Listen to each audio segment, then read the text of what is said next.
Okay, so I got a text from Judy this morning. Keith's not going to make it here. You'll have to get a taped sermon or something.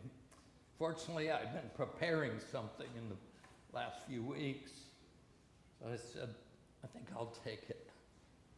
So, unfortunately, you're not going to see any slides because I just got this text this morning and I didn't have time to make any slides, so there are none. So the title is Vengeance Belongs to God. Not corporate or national vengeance. He gives that to nations, governments to do major things. But personal vengeance, we shouldn't be taking it. But you know, as you can look at your small children, and children take vengeance. I don't know if you've seen that, but I see that.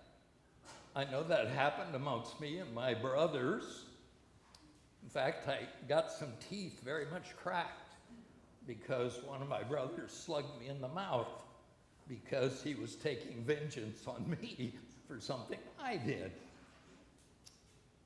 But children take vengeance, and they're going to learn that it doesn't really work well. That doesn't work well. You know, Johnny comes in running to Mom. Joey hit me.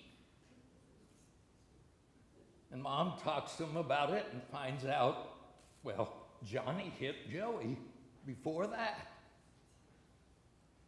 And I know my little grandkids here, they do stuff like this. And it's hard to tell who started it, but unfortunately for them, their big brother, Jim Vonderhaar, has installed video cameras around the property. So they can look at the tape or the recording. Oh, here we see what happened. The truth comes out. So anyway, a lot of unkind things happen between siblings, and they take vengeance on one another. But God is not pleased when we avenge ourselves. In Romans 12, verse 19, the Apostle Paul wrote, inspired by the Spirit, "Beloved, do not avenge yourselves, but rather give place to wrath. For it is written, 'Vengeance is mine, I will repay.'" He's quoting the Old Testament from Deuteronomy 32. Deuteronomy 32, verse 35 says, "Vengeance is mine and recompense. Their foot shall slip in due time, for the day of their calamity is at hand, and the things to come hasten upon them." He's talking about his vengeance is going to happen. Their calamity is going to come for what they did. So I'm basically going to delve into the story of Joseph and show you how God avenged Joseph. So Joseph's story that I'm going to tell begins in Genesis 37, beginning in verse 2. Genesis 37, verse 2 says, "Joseph, being 17 years old, was feeding the flock with his brothers. And the lad was with the sons of Bilhah and the sons of Zilpah, his father's wives. And Joseph brought a bad report of them to his father." Now, Joseph was a kid, not very wise. You might call him a tattletale. So he brings a bad report of his brothers. Now, his brothers are not his age. They were born a long time before him, probably at least 12, 13 or more years older than Joseph. So they're adult men. He's a 17-year-old. And so it tells us here in verse 3, Genesis 37, now Israel loved Joseph more than all of his children because he was the son of his old age. And he made a tunic for him of many colors. But when Joseph's brothers saw that their father loved him more than all his brothers, they hated him. They couldn't speak peacefully to him. So they had a problem. Their father had a problem of showing tremendous favoritism that was harmful. So they could not speak peaceably to him. And he wasn't wise, Joseph. He was kind of foolish, actually. The Lord gave him some dreams, and he spilled the beans of the dreams to his brothers. You probably know the story. Continuing on here, it says that, let me go down here. In verse 5, Joseph had a dream. He told it to his brothers, and they hated him even more. So they already hated him, and now they hate him even more.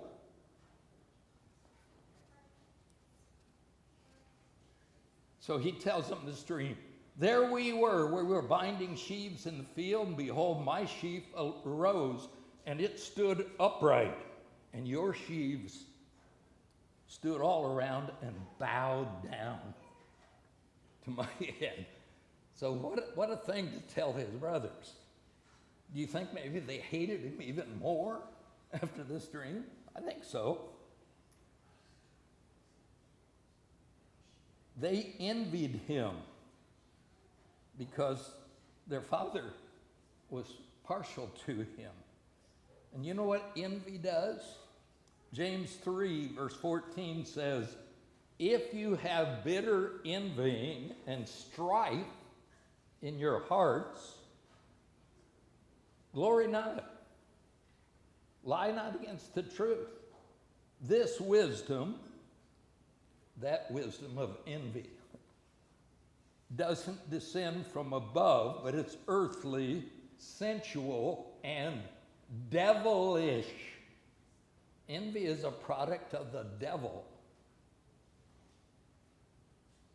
For where envying and strife is, there's confusion and every evil work. Envy. If you start having envy in your mind, cast that thought out. Cast it out. Back to Genesis 37, verse 14. So at some point in time, Jacob or Israel tells Joseph, go back out and check on your brothers out in the field. See how the flocks and they're doing it, and bring back word to me. So he sent him out. He went a place and they weren't there, and he asked people there, where did they go? They went to somewhere else to Shechem. And dropping down to verse 18, now when they saw him, his brothers, saw him coming. How could they see him coming from a distance? He had that fancy, bright-colored, beautiful robe on.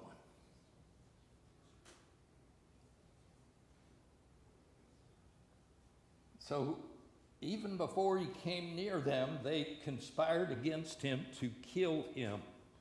But Brother Reuben had compassion. He's talking him out of this. Don't do this, don't do this, don't do this. But it came to pass, verse 23, when Joseph had come to his brothers, they stripped him of his tunic, the tunic of many colors that was on him, and they took him and cast him into a pit. The pit was empty, there wasn't any water in it.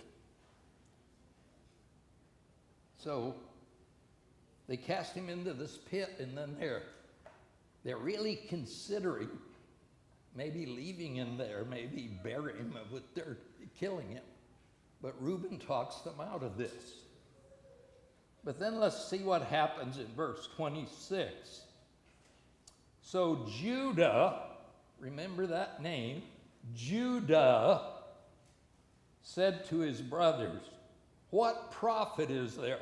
You know, sometimes people say the Jews are always looking for profit. Here's Judah. He says, what profit is there if we kill our brother and conceal his blood? Come, let us sell him. This is Judah. Let's sell him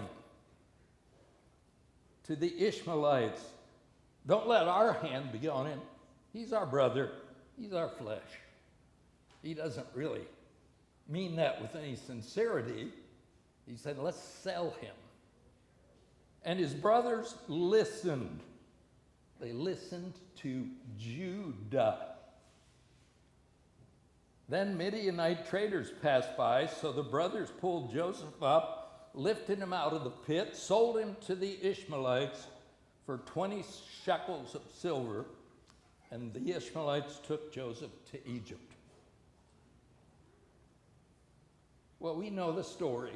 I'm going to just paraphrase a little bit of it here. We know the story. Down in Egypt, they sold him to this high-ranking military officer named Potiphar, and he became a slave of Potiphar.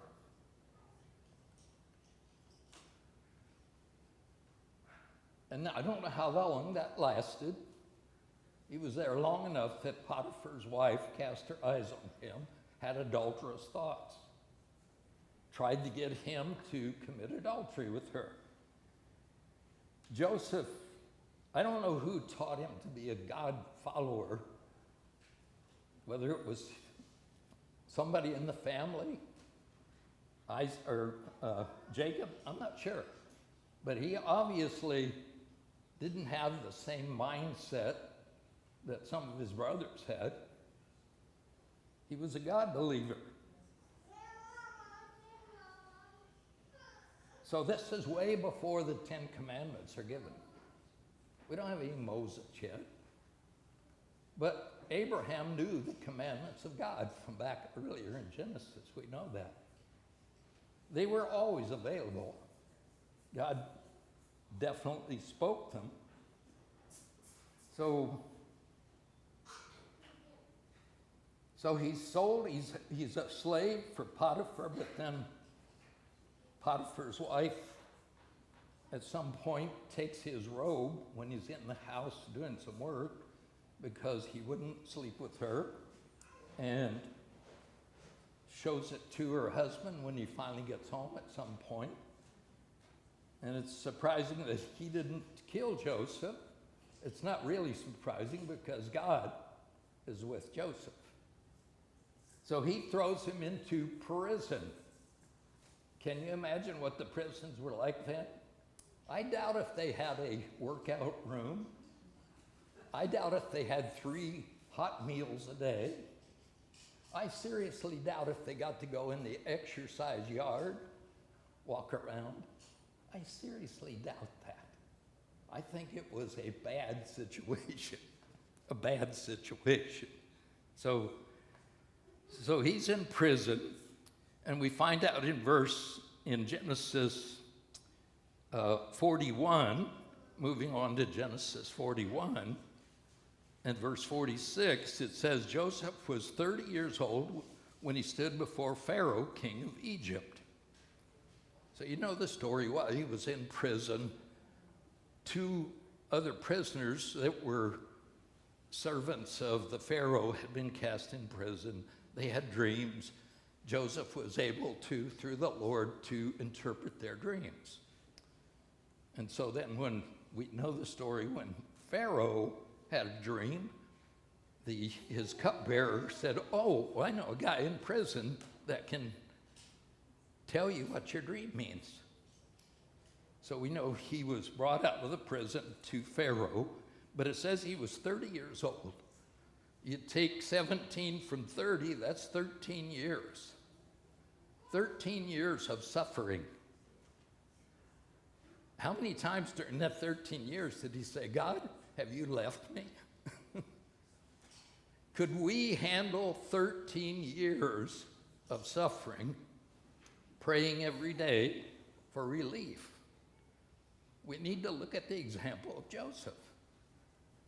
13 years, combination of both slave and prisoner, all because of hatred of his brothers and Judah's decision to sell him as a slave to profit.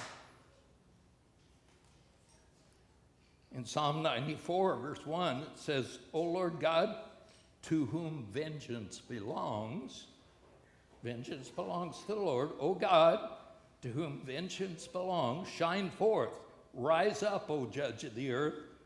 Render punishment to the proud. Well, who are the proud? Well, Judah is the chief.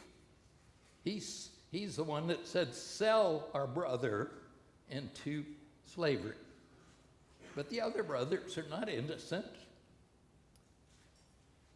And they're just proud about this.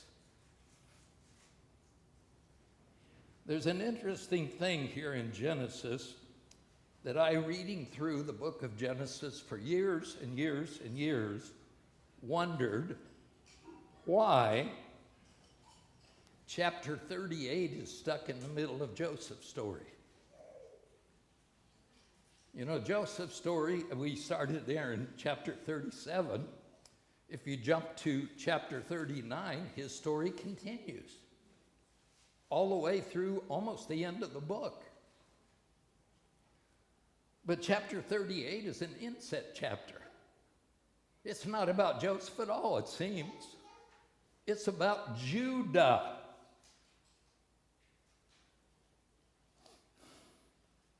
The one who sold him to slavery. And it's inserted right in the story. Let's look at that story of Judah in chapter 38. I know I always read 38 and I thought Judah is a pretty bad guy in many senses. He's not really a very wholesome one of the sons.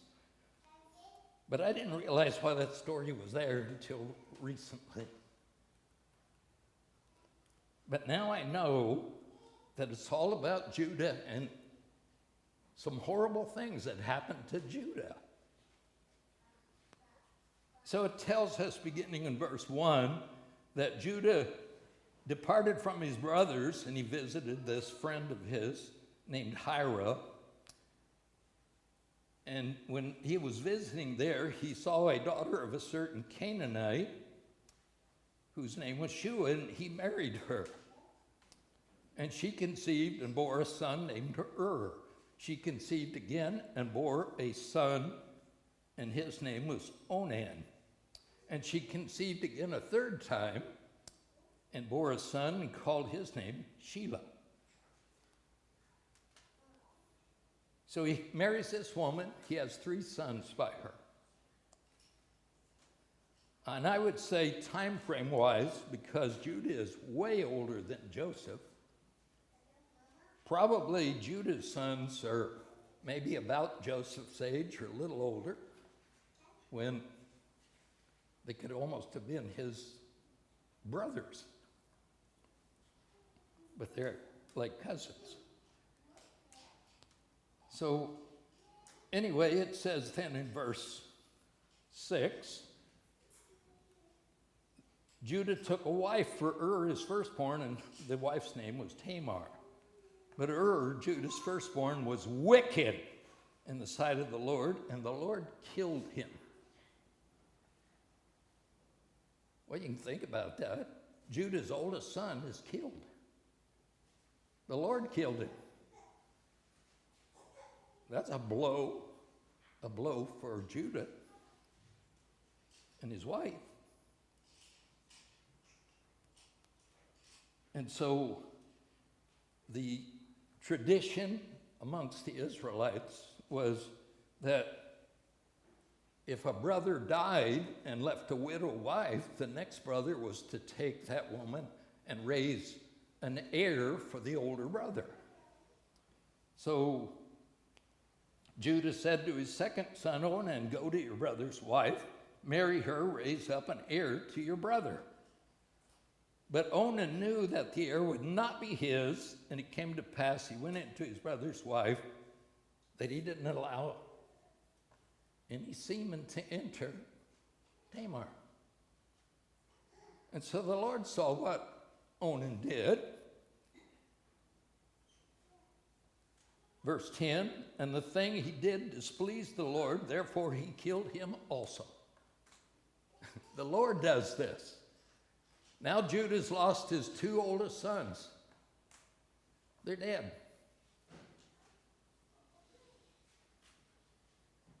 Verse 11, then Judah said to Tamar, his daughter-in-law, remain a widow, go to your father's house till my son Sheila's grown.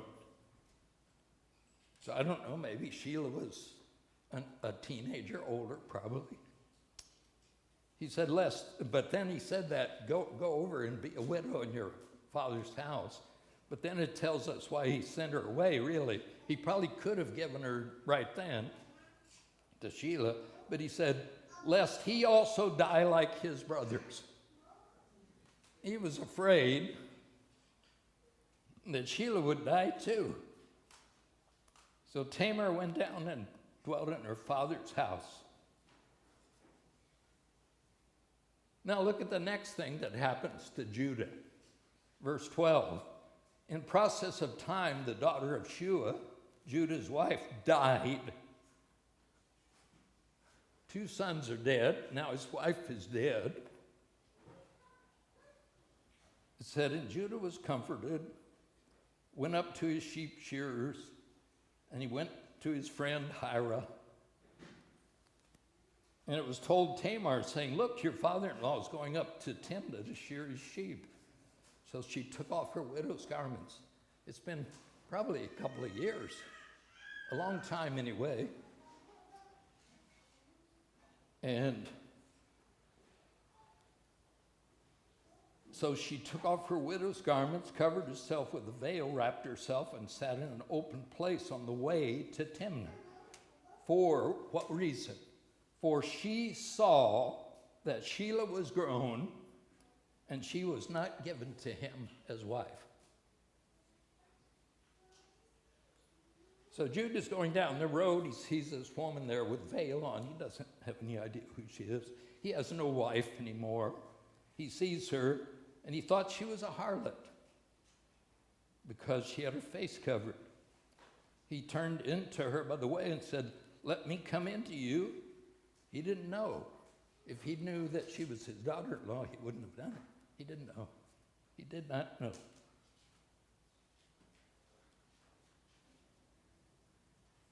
So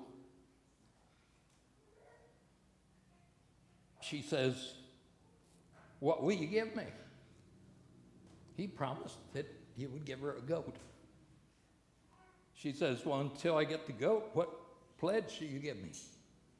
He had some kind of a signet ring or signet something and his staff, and she takes that as surety for eventually getting the goat, presumably. So she goes back home afterward, put on her widow's garments. 3 months go by. It's reported to Judah that Tamar is pregnant. She's played the harlot. So what does Judah say? Let her be burned.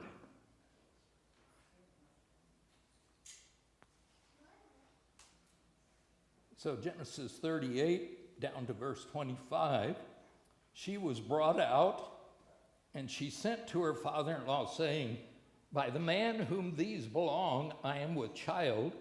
Please determine whose these things are. The signet and the cord and the staff. So Judah acknowledged them. And what did he say? She has been more righteous than I, because I did not give her to Sheila my son. It says he never knew her again. But she likely had to move into his household with these two babies. She had twins. So he had to raise these boys in his household. And he had to know all of his life what he had done, how she was more righteous than he. I believe that this point finally brings Judah to repentance for what he's done. God has taken vengeance, and I don't know if God did all these things, but I suspect he just kept one after another until Judah finally repented.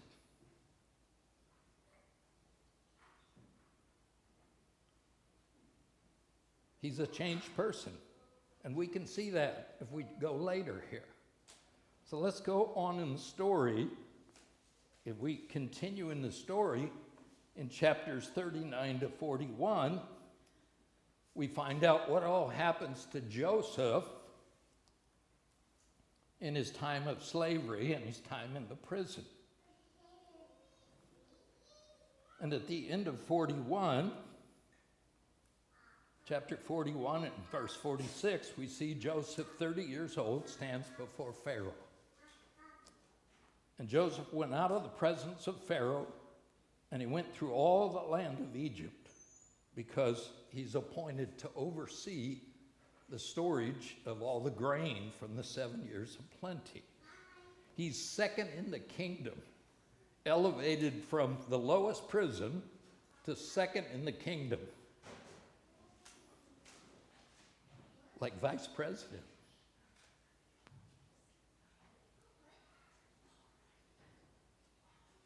And so 7 years he stores up grain, fills up all the storage places in Egypt. They built more storage places, likely. Storing grain. Then the years of famine began. And it's not just in Egypt. It extends up into Canaan. So Jacob and his sons and their families they're suffering from the famine. Their crops are not producing. They didn't get a harvest that first year. No harvest. So he hears that in Egypt there's grain. So he sends them. Go down to Egypt, buy grain. We know the story. We know that Joseph recognizes them, but he doesn't tell them who he is. But think about Joseph. You think he's not thinking about taking vengeance? I think it came to his mind pretty heavily. And so he speaks harshly to them through an interpreter. They don't know he understands their language. He hears everything they say.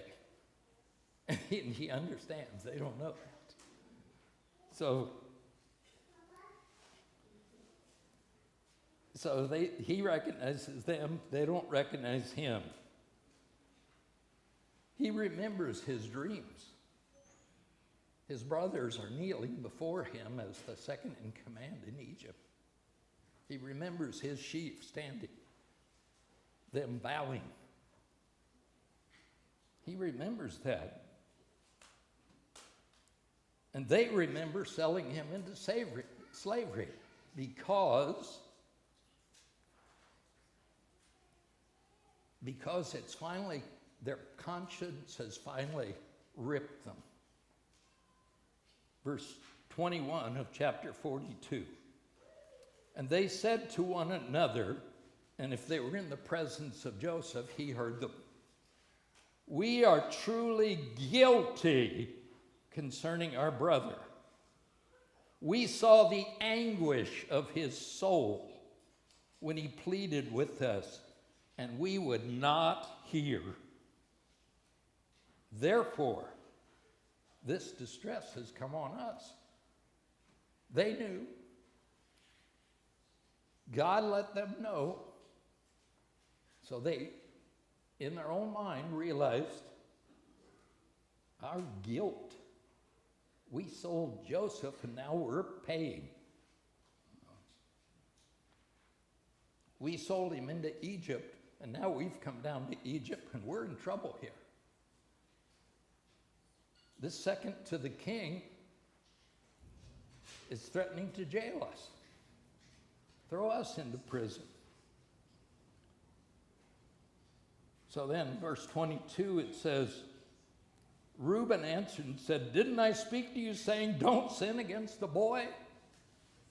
And you wouldn't listen. Therefore, his blood is now required of us. His blood is required of us. So you know that Joseph, in him talking to them, inquiring, because he knew he had a younger brother, Benjamin, who wasn't with them. He gets them to tell him about the father, and they have another brother. And he says, go, but I'm keeping one of you in jail. Go up and take the grain for your families, for your father. But if you come again for grain, bring Benjamin, or else you won't see my face.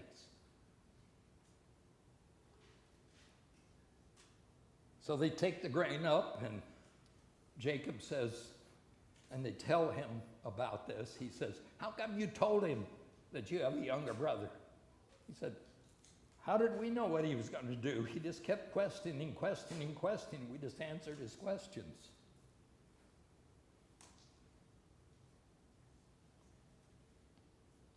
So time goes by. It's like the second year of famine. Jacob says, go down and buy some more grain. We're out. Verse 3 of chapter 43. But Judah spoke to him, Jacob, Israel.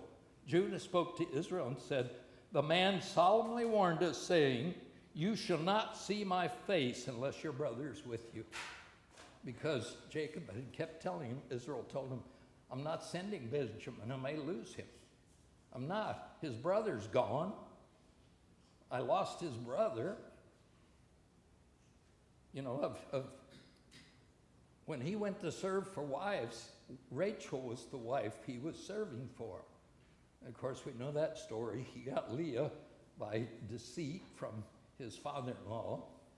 But he also got Rachel as long as he served 7 more years. So, but we find Rachel is barren.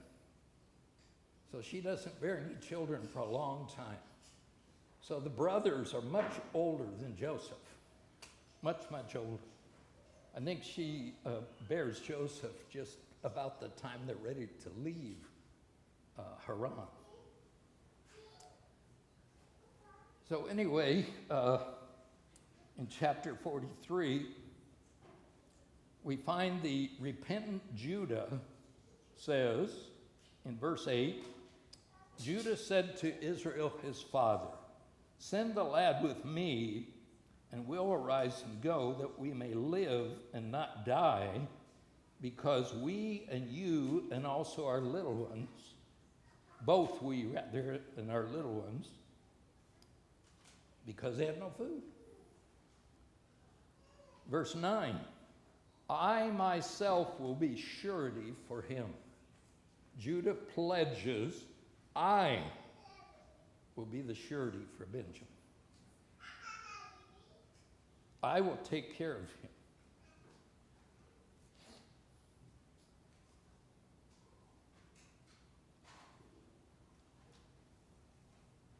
From my hand you shall require him if I do not bring him back to you and set him before you, then let me bear the blame forever. Let me be the blame forever. So we know they went down with Benjamin the second time. They come in. They're kind of nervous because the last time when they went back, their money was put in their sacks that they had paid for the grain.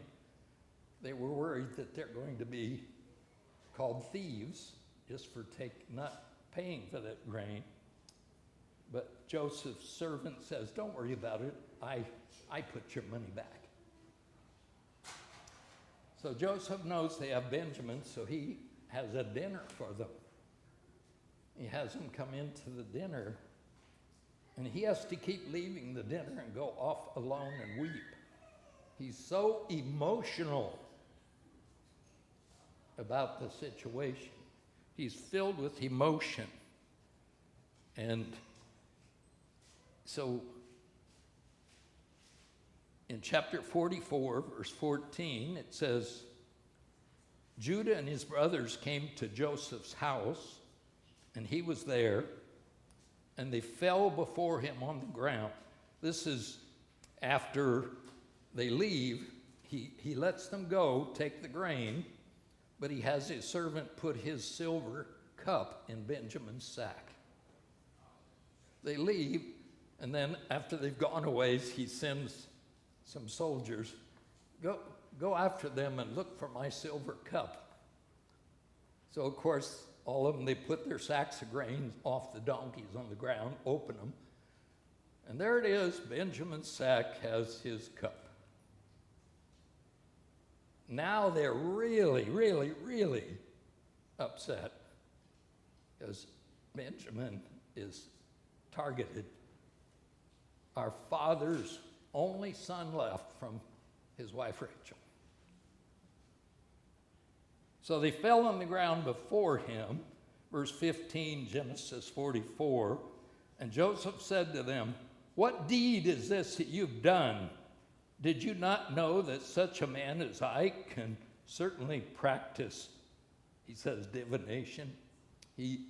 I see things. I see visions. I understand things. I know things. And then Judah said, what shall we say, my Lord? What shall we speak? How shall we clear ourselves? God has found out the iniquity of your servants, and here we are, my Lord's slaves. He says, we're here, my Lord's slaves. Both we and he also with whom the cup was found. But he, this is Joseph, said, far be it from me that I should do so, but the man in whose hand the cup was found, he will be my slave. So he's targeted Benjamin. And as for you, go ahead and go in peace to your father. They have no peace. No peace. They are guilty to the core, and they know it. Think about all their thoughts of their guilt.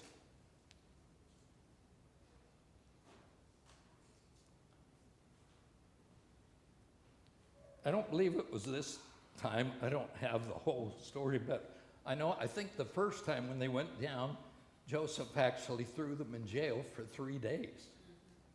3 days. They had to contemplate and think about their sin of selling Joseph for 3 days in the dungeon. And then he brought them back, except for the one brother that he kept. Go up in peace to your father. What peace? Would you have peace if you knew that our brother is going to be kept here and our father is going to die because of this? Verse 18, so Judah came near to Joseph and said, "O my Lord, please let your servant speak a word in my Lord's hearing. Do not let your anger burn against your servant." So here's Judah, a repentant Judah.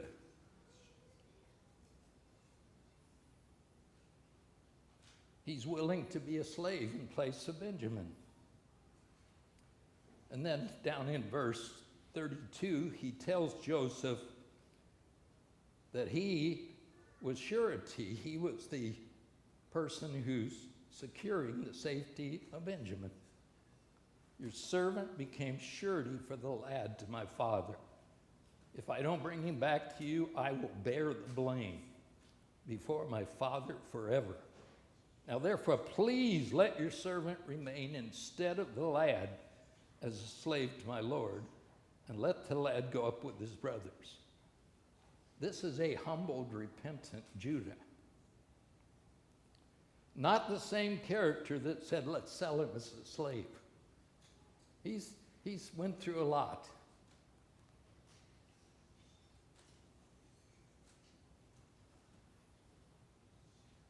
In Hebrews 10, I'm going to close out here, Hebrews 10, verse 30. The writer says, we know him, capitalized, capital H, who said, vengeance is mine, I will repay, says the Lord. And again, the Lord will judge his people. It is a fearful thing to fall into the hands of the living God. You know, we as Christians need to inculcate that verse, those two verses, into us. It's a fearful thing to fall into the hands of a living God. If we step away from living a godly life and do something to someone that may cause God to take vengeance on us, that should be a fearful thing for us. Fearful. But we don't have to fear that. If we're living a godly Christian life, you don't have to fear vengeance of God. He said in his word that we shall not suffer vengeance. We won't suffer the coming